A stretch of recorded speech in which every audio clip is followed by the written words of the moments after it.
Saya hanya ingin mengingatkan satu hadis saja. Kita tahu peran ibu itu sebagaimana dikatakan al-jannatu tahta aqdamil ummahat. Sorga itu ada di bawah telapak kaki ibu. Nah, saya berharap kalau kita membaca hadis ini, Bu, kita harus pahami dari dua sisi. Pertama sisi hak, kedua sisi kewajiban. Jangan sampai ibu-ibu kalau baca hadis ini hanya terobsesi dengan haknya saja. Sorga itu ada di bawah telapak kaki ibu. Wah, berarti anak-anak harus taat kepada ibu, harus patuh kepada ibu. Pokoknya nggak bisa masuk sorga tanpa ridho ibu. Itu betul, itu tidak salah. Tapi jangan sampai ibu hanya terobsesi dengan masalah itu saja. Itu namanya hanya terobsesi dengan hak ibu yang harus ditaati. Hak ibu yang harus dicintai. Tapi jangan lupa, hadis itu juga mengandung kewajiban ibu-ibu. Sorga itu ada di bawah telapak kaki ibu. Artinya generasi penerus ibu itu bisa masuk sorga atau tidak bisa masuk sorga tergantung pendidikan ibu. Nah, ini kan namanya kita bicara apa? Kewajiban. Nah, bukan hanya bicara hak.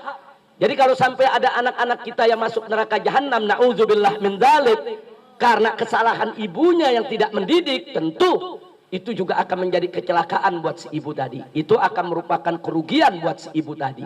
Dan kalau bicara sorga, bukan hanya sorga yang di akhirat. Sorga di dunia pun tidak akan terwujud tanpa peran ibu-ibu.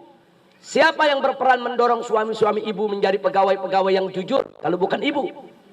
Siapa yang mendorong anak-anak ibu ini untuk menjadi pemimpin-pemimpin yang baik di masa depan kalau bukan ibu? Sebaliknya, berapa banyak laki-laki yang menjadi pegawai akhirnya terpaksa korupsi justru gara-gara dorongan ibu.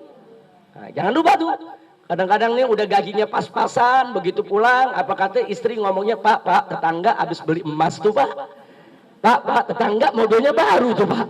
Nah, ini tiap hari dorong-dorong begitu, akhirnya begitu masuk kantor ada kesempatan, nah kapan lagi? Nah, tujuan dia mau nyenangin istri, tapi akhirnya dia terjebak di dalam perbuatan yang diharamkan oleh Allah Subhanahu wa taala. Makanya peran ibu itu besar, bosan. Peran ibu itu besar. Bagaimana ibu mendorong suami ibu menjadi pegawai yang jujur atau sebaliknya?